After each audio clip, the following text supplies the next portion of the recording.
தெற்கு அதிவேக நெடுஞ்சாலையில் விபத்து, ஒருவர் பலி. கடலில் நீராட சென்ற கனேடியர் மாயம். யாழ், கோட்டை மற்றும் சங்கிலியன் பூங்காவை அழகுபடுத்த திட்டம். இரு பாடசாலை மாணவர்களின் உயிரை பறித்த மோட்டார் சைக்கிள் விபத்து.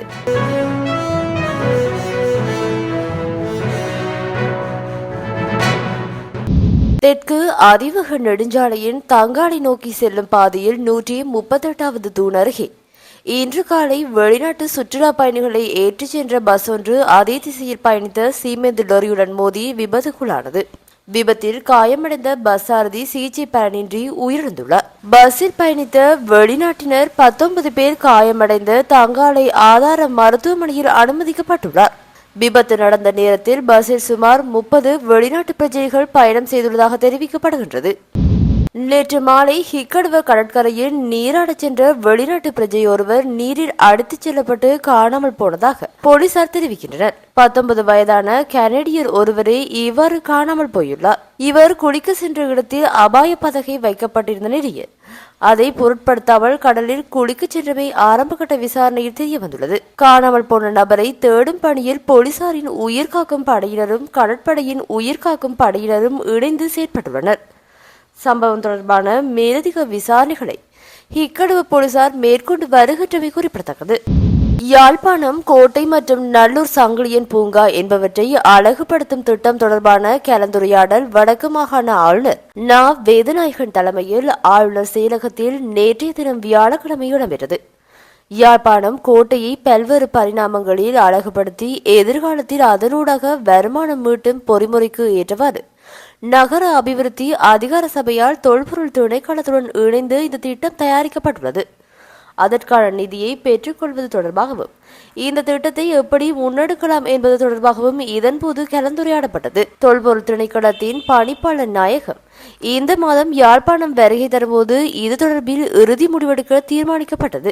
அதேவேளை கோட்டையை சுற்றியுள்ள அதன் எல்லைப் பகுதியை அடையாளப்படுத்தி வாகனங்கள் உள்நுழைய முடியாதவாறு மதில்கள் அமைக்கப்படுவதுடன் 5 நுழைவாயில்கள் ஊடாக மாத்திரமே உள்நுழைய அனுமதிக்க தீர்மானிக்கப்பட்டுள்ளமை தொடர்பாகவும் தொல்பொருள் திணைக்களத்தினரால் சுட்டிக்காட்டப்பட்டுள்ளது.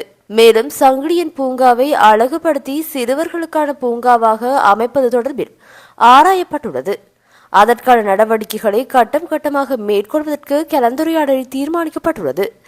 இந்த கலந்துரையாடலில் வடக்கு மாகாண ஆளுநரின் செயலர், வடக்கு மாகாண உள்ளூராட்சி அமைச்சின் செயலர், யாழ்ப்பாணம் நல்லூர் பிரதேச செயலர்கள், யாழ் மாநகர சபை ஆணையாளர், நகர அபிவிருத்தி அதிகார சபையின் பணிப்பாளர், தொல்பொருள் திணைக்களத்தினர் கலந்து கொண்டிருந்தமை குறிப்பிடத்தக்கது. அனுராதபுரம் நொச்சியாகம பகுதியில் இடம்பெற்ற வாகன விபத்தில் 2 பாடசாலை மாணவர்கள் உயிரிழந்துள்ளனர். குறித்த விபத்து நேற்று இடம்பெற்றுள்ளது.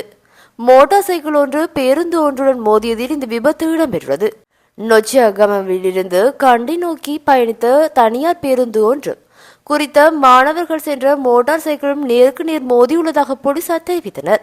உயிரிழந்த 2 பாடசாலை மாணவர்களும் 16 வயதுடையவர்கள் என்று காலதேவுல் போலீசார் தெரிவித்துள்ளனர்.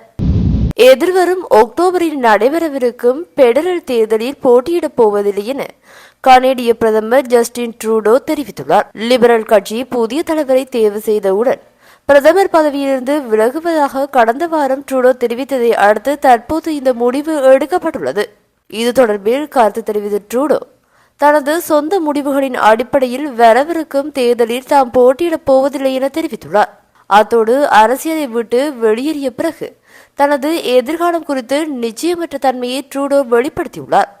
எதிர்காலத்தில் நான் என்ன செய்வேன் என்பதை பொறுத்தவரையில் அதை பற்றி சிந்திக்க தமக்கு அதிக நேரமில்லை என்றே ட்ரூடோ குறிப்பிட்டுள்ளார்.